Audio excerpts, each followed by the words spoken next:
Okay, so a little more sophisticated cue timing. Cues actually have values that go up and then values that are going down for any given cue, right? So in our example that we have here, when I hit the go button from Q1 to Q2, we'll see that channel number 1 went down to 50 and channel number 2 came from 0 to full, and it did so in 5 seconds. I can assign different time values to the fade up time of Q2 versus the fade down time in Q2.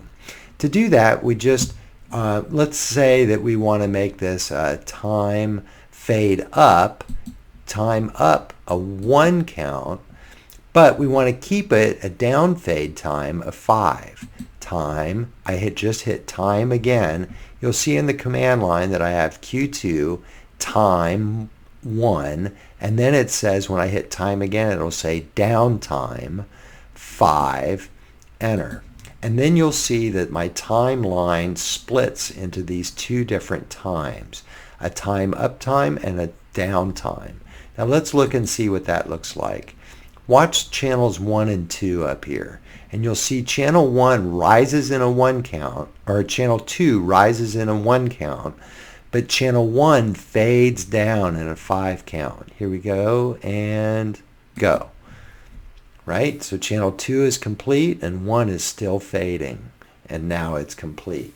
Right? So that's split time, and we can assign a variety of split time. Here, let's just go to our next cue. Sometimes it works that you want to have it at a different speed, right, going the other direction. So here, let's take a look. So channel 5, let's make it a time 4 is going to be its up time, but its down time, I want channel 2 to go to 20% in a time.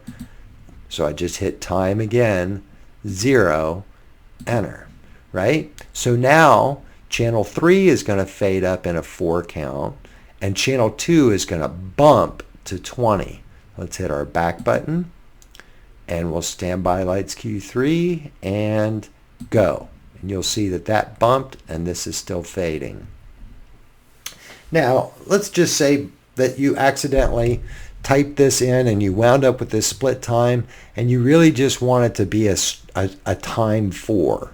Now, you could say time, which gets you to downtime, 4, enter, and make this, which indeed would fade up and down in a 4 count.